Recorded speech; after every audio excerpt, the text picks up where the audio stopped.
morning, Lucky. Good morning. How you doing? You wanna go ice fishing? Do you wanna go ice fishing? You guys wanna go ice fishing? Yeah?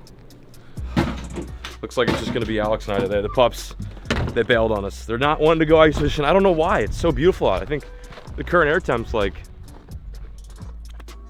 zero degrees. How is it outside? It's nipply. Anyway, what's cranking, leaders? Welcome back to the channel. It is good to see you, good to have you again. Hopefully you guys are enjoying these winter videos, these ice fishing videos, these cold weather epis, because it takes a lot of work. It's such a process. I woke up at 6 something this morning and it took me an hour just to get the rig runner and the trailer all loaded with all the gear, the sleds. It is a process. An old friend of mine once said that ice fishing is a process. Today is a new day. I'm very excited because we're gonna be chasing after some more invasive fish species. It's crazy. It feels like 90% of what's in Maine is technically invasive. We're gonna look up with some friends, head out on a lake that I've only fished a few times, kind of off the beaten path. I'm gonna load the last thing up, that being this little bucket, and we'll meet you guys out in the water. Stick with it, stay tuned, and let's have a day. Oh, and I broke my bucket. Nice, dude, nice. Nice. Doesn't it have that brook trout, like the top?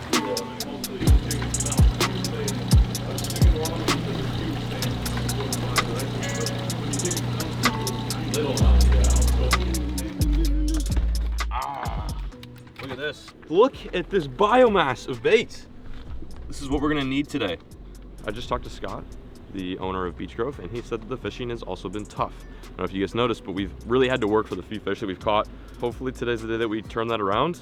But it does sound like most of Central Maine is on the struggle bus. I'm in the back of the struggle bus right now, but today's a new day, and we're going fishing with some hammers, so let it be known. I'm calling it.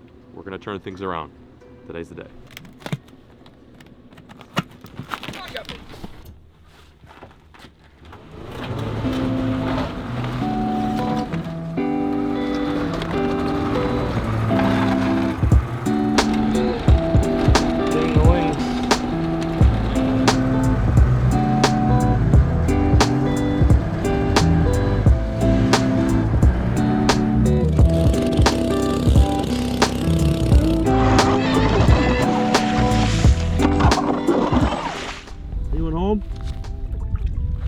Down there. I feel like I need to start talking to these fish.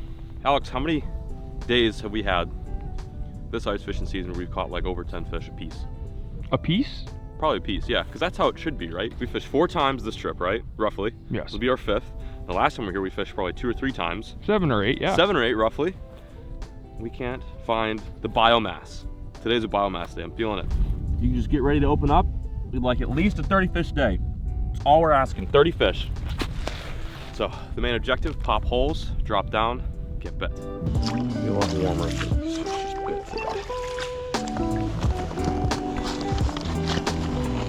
12.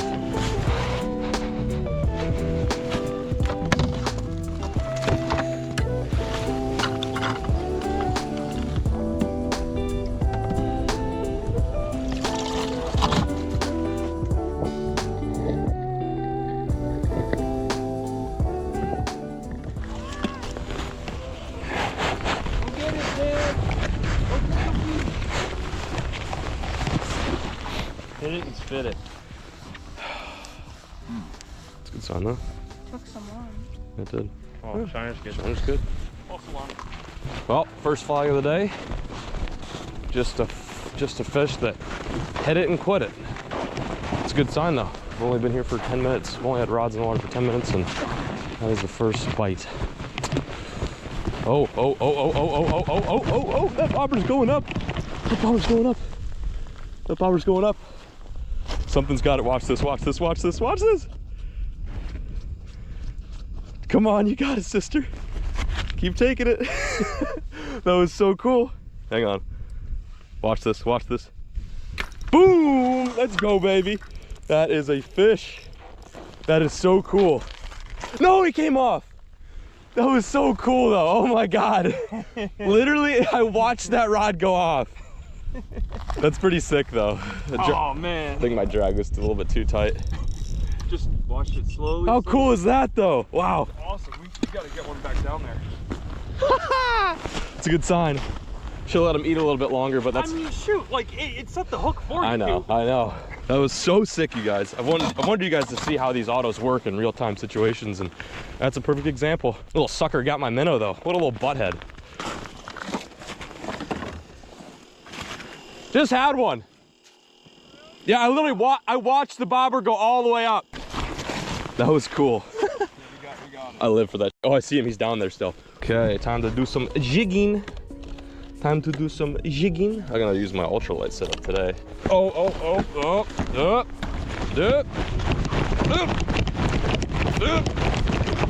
Come on, it's stuck on the thing. Ah! Screamer! We got a screamer. Oh my. Dude, it literally popped up and over. Oh my god. That was sick. It looks good. Yeah. Oh my god, this might just be a good fish. PD largemouth 9.6. Oh god. Can you imagine? Dude, it feels decent. Not going to Texas this spring. Yeah. Yeah. I catch my 10 out of a hole. Oh my gosh. Can you imagine? No. With my luck though recently, I definitely could. That probably looks so sick right now. I'm hoping. I got no promises though. Oh yeah, nice one. Chunky. Oh. Chunky LMB. Barely hooked too. 2.5 pounds? Yeah. That's what we're after, boys. Yeah. Flag. I got a flag. Oh, this is so good. I love this. We got a double header right now. That is my first fish of the day, and it is a quality Maine largemouth. This is definitely one of the bigger ones I've caught through the ice. Oh my gosh. Dev's coming over with his. We doubled up, buddy. We did it.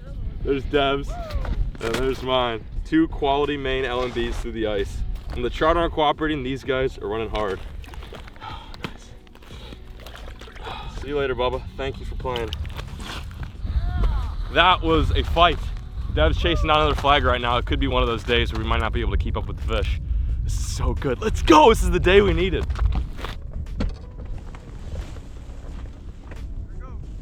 Another one. Where? I don't see. Oh, another one all over there. You got it? All right. I'll go get it. Spinning? Pulling hard. Oh, really nice. Hopefully it's a largie. Oh yeah, I feel it. Oh wow, this is tight. There he goes. Ooh, feels decent. Oh, he's on the ice. Oh, I see him. It's a good largemouth. Nice largemouth. Nice. Oh my god. That's a good one. That one. That is Oh, that is beautiful. Largemouth number 2. nice. Thanks for letting me get this one. That's great. On the tip up. Dude, that's a nasty looking head. It is. That is a freaking nice one. Unreal. See you, buddy. Thank you. Oh, that is a freaking fat one. Barely fits in the hole. Nice. Crushed it. Great. I'll go get some more bait. I love it. I love it.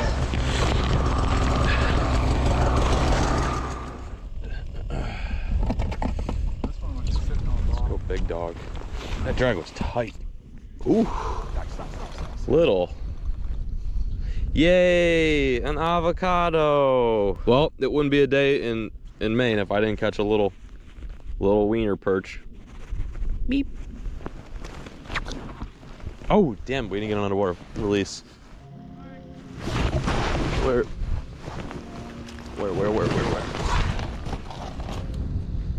Am I an idiot? Oh, it's right there. Yeah, flag.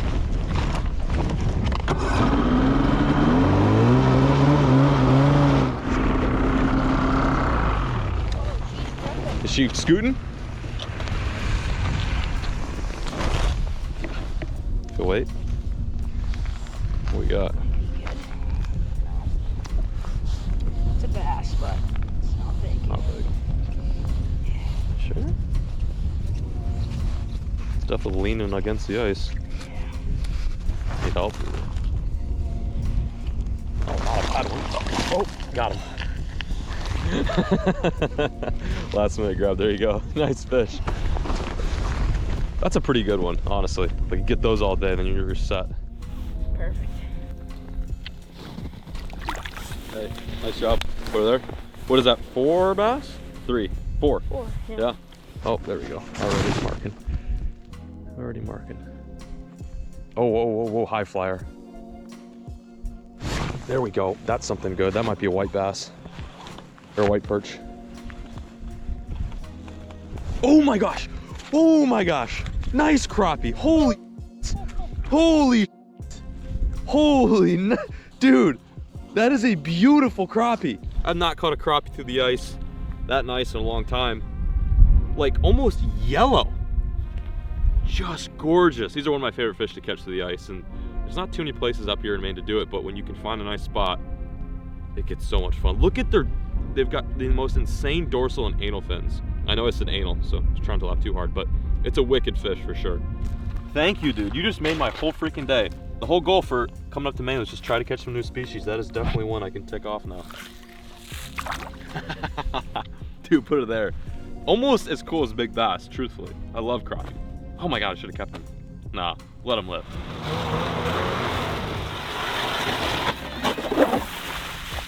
Clock's a ticking. We caught some good fish today, but after those good fish, oh look at that, there goes a flag. Hopefully that's a nice one. It's been fairly slow. I feel like I say this to you guys every time after we're done fishing for a few hours, but it just slows down. I think ice fishing really is all about windows.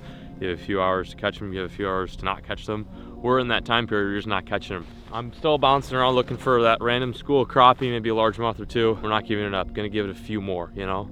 Persevere, keep fishing, never stop. But I think this hole's good. It's lucky, I feel it. Oh. Oh, there's a nice mark. Oh, it's coming up, it's coming up, it's gonna eat it. Oh, yep, oh, there he is. Nice, wow. Beautiful, beautiful fish. This right here is one of those native Maine glizzies. Gorgeous. Look at the stripes on them too, really wicked patterns. Very similar to those brook trout we were catching last year. Looks like he's got a bit of a gash in him, probably from a bald eagle or something. Beautiful, beautiful. Not really the intended target, but always appreciate a glizzy on the ice. Gonna go in for that subtle release now. Thank you, buddy. Appreciate the bite. Take care. Oh, gorgeous. Did it, boys. New species. Add it to the list. Oh, we've got a floater.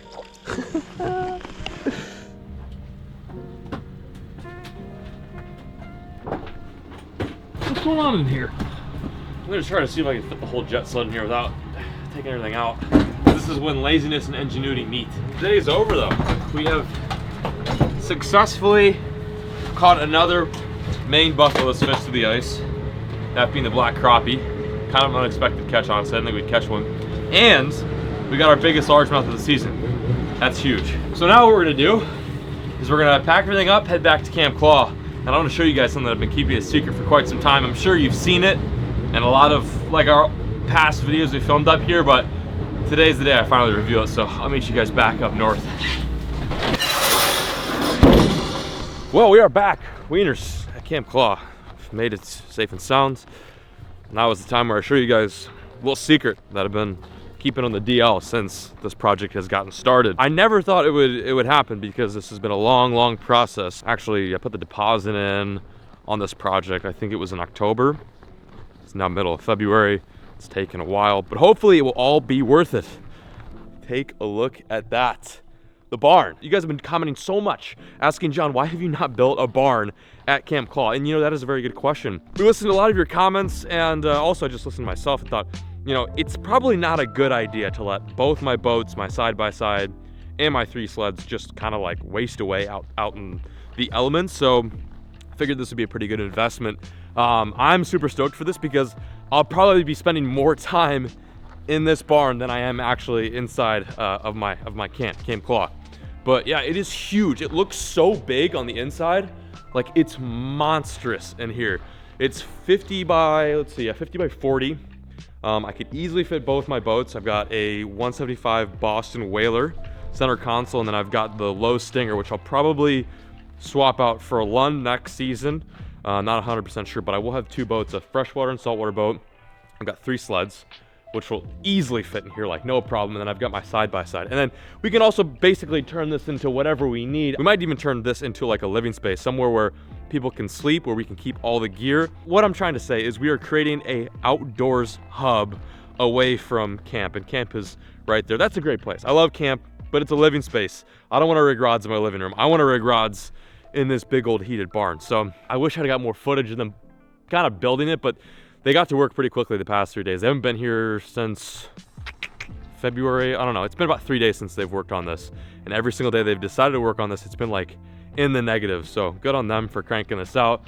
They just got the panels on the roof. It is going to be a metal roof, which is great just for longevity and reliability standpoint, but they the trusses just came and put these I don't know what you call these beams in the roof, the actual roof in of itself. But it is so big. When I first saw the piece of concrete, I'm like, it's not gonna be that big. And then now that I'm under it, I'm like, holy shit, this is huge. This is monstrous.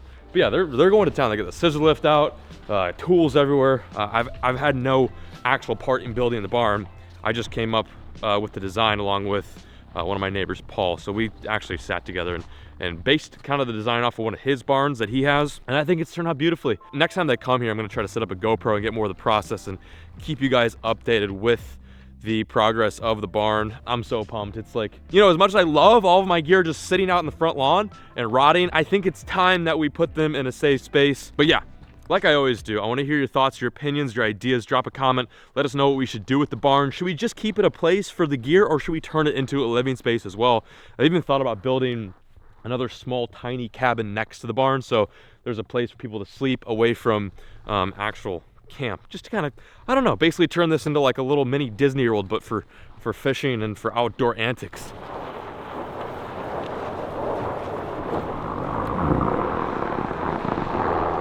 Want to see just for perspective how much I can actually fit in this thing, because let's see, we've got a 4Runner, we've got 2 boats, soon to be a smaller boat, the 19.8. I love that boat. It's my first like actual bass boat, but it's gonna be too big for this thing. What else do we have?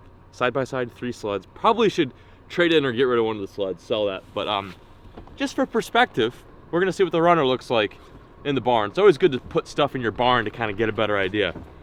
You know, again, size doesn't always matter too. Keep that in mind. Hey, I'm in neutral. Now I'm in reverse.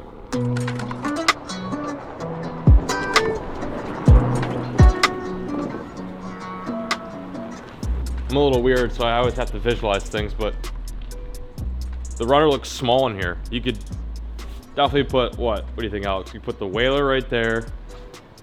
Might be able to sneak the freshwater rig, the future freshwater rig right there. Sleds could just go boom, boom, boom. Sleds are easy. Side by side right there. But then you also have to make room for like benches. Like, I don't know if you guys know, in my workshop at Rig Ranch up in Texas, it's got that huge long bench. That's exactly what I want for here too. But also you have to consider there's a lot of space up top too. So maybe we could figure out a system to, like, I don't know. I think this is where you guys have to come into play. Like, the less room on the bottom leaves more room for the toys. And then if we create some sort of tackle system above that, again, this is all new to me. I've never built a barn, or I've never, I guess, hired people to build a barn. I'm not building it. I don't know how to use a hammer. I just know how to use an auger. But yeah, this is kind of what I'm thinking. I don't know. There's a lot you can do here. And it's a bigger barn than I thought.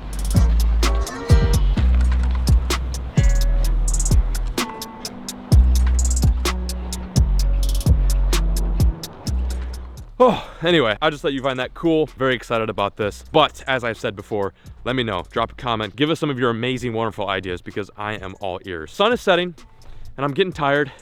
I'm cold. I'm soggy, and it is that moment where we bid farewell to all of you beautiful wieners out there. Thank you guys so much for watching today's episode. I appreciate the view, and as always, folks, keep fishing. Never stop.